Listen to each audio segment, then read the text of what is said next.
Hello, every pony. Welcome back. Um, I'm sorry I made you guys sit for 2 days on that really horrible cliffhanger. Despite my patience, my new microphone and whatnot is not here. So I'm assuming it'll be arriving on Monday or Tuesday. But I cannot, in good conscience, make you sit until Monday or Tuesday. So I'm not going to.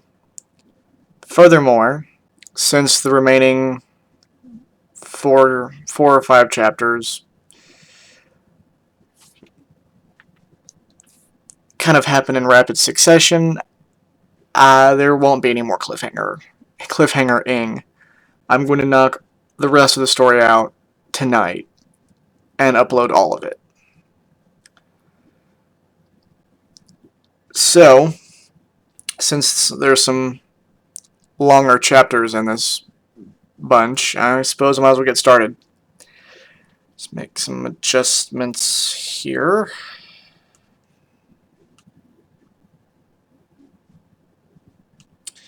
Alright, so I'm going to go ahead and apologize in advance if any of my character voices are a bit lacking. My throat's still kind of bothering me.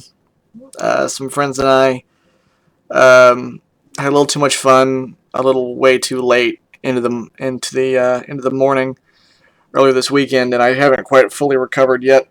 There may have been some instances of me throwing up, so my throat's still a little rough.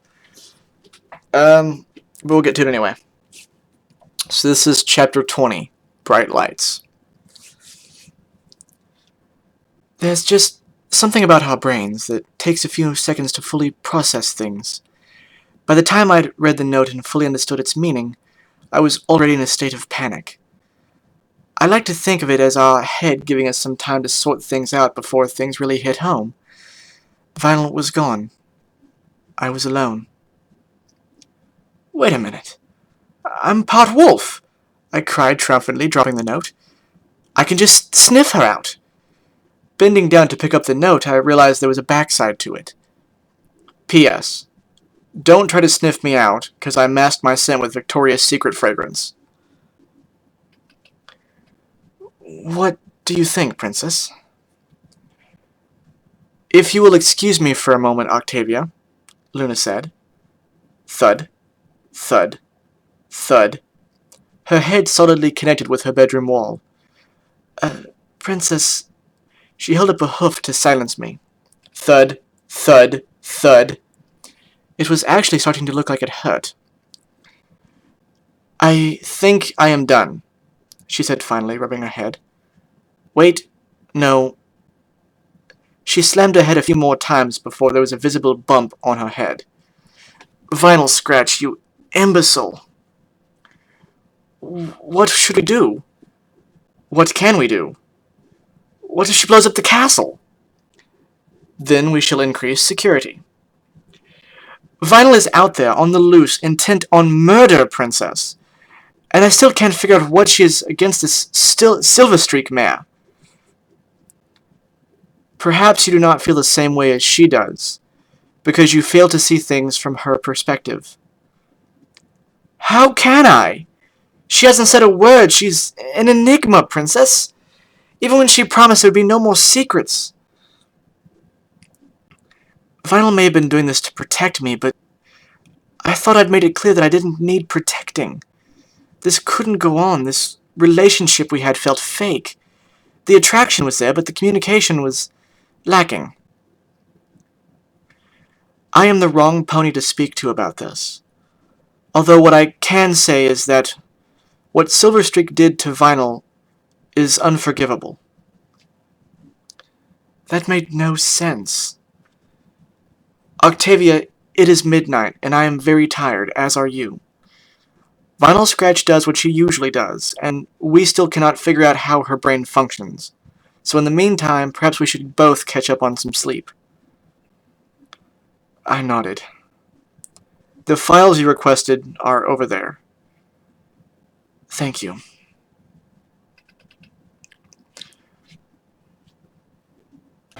On my way to the street, I caught a glimpse of Club Canterlot. It was still in one piece, somehow, and looked on its way to being back in tip-top shape to service the club lifestyle. I didn't go home. I took that bundle of papers and went to the nearest bar I could find. It was the only place I could think. Back at home, things felt empty. At least at night, the city could keep me company with its bright lights. I'd been at the bar until the crack of dawn, I suspect, drinking away my sorrows with some sparkling water. I was just on my way out the door, the folders hidden in my saddlebags, before I passed a certain pony. "Hello, Octavia." It wasn't even a menacing kind of introduction. That was the problem. All this time I'd imagined some kind of confrontation with Silverstreak to play out in some dramatic fashion with Latin chanting and opera music in the background with lots of slow motion. Instead, what I got was some mare that I just happened to bump into on the street saying hello. Her velvet voice was enough to send a chill up my spine. Only this mare had all the evidence she needed to ruin my life. That made things personal. I'd already broken the cardinal rule of going after some pony with malevolent intentions. You never make things personal. She sat down and ordered a drink, a cocktail of some sort. I didn't care.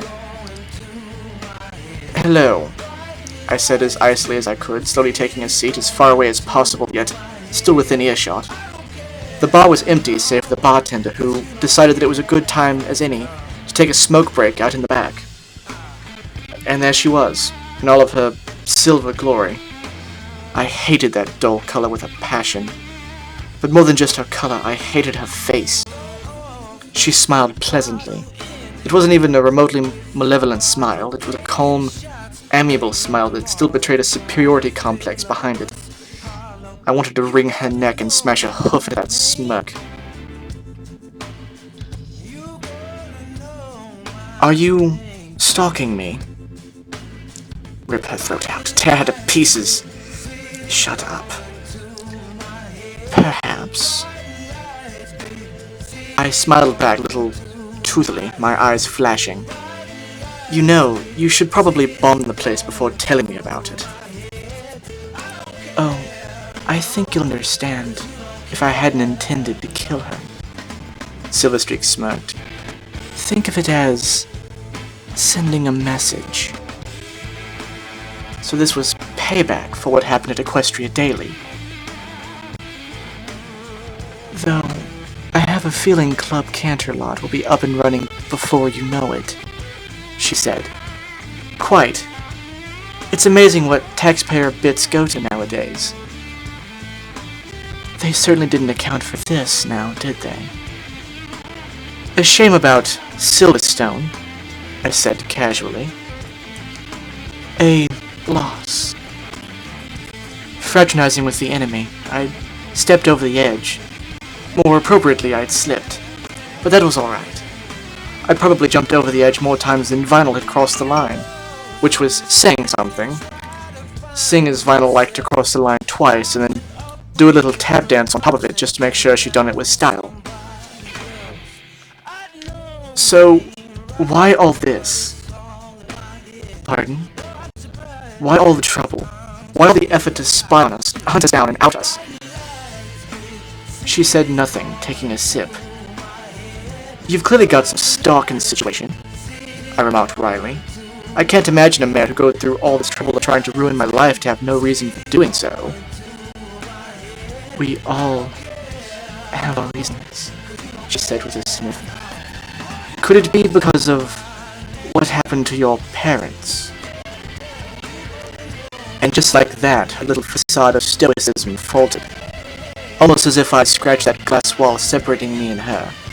It was a long, jagged scratch, and with my words I suddenly made something that was just business into something personal. You never make things personal. She seemed to stumble, even in a sitting position, as she went ahead toward me, her eyes ablaze with fury. "I read your records. It certainly can't be a coincidence, can it? Your parents are murdered by what appears to be a wolf." "You know nothing." "I read the autopsy files. A timber wolf clearly attacked your parents." It was an unfortunate accident, and now you blame us. Don't. Do not dare speak of my parents, you filthy mutt! You believe that lie? I don't. I know who to blame. You surely can't blame all of us for what happened. Wouldn't you? She spat. You've blamed an entire species for the act of one. Does that not sound illogical? And that is exactly where you are wrong, Octavia. It is not simply the act of one. How many times does a foal come home to find their parents slaughtered? I'm sure you can give me an estimate, I said callously. You are all monsters. Beasts. Look at you! Silverstreak snapped, pointing an accusing hoof. You, of all ponies, could barely contain herself from hunting down a poor, little bunny. Imagine if that were some innocent pony. My lip twitched. I didn't even want to consider the possibility that I could have injured another pony. What if, and maybe... I don't think I could live with myself if I kept thinking like that.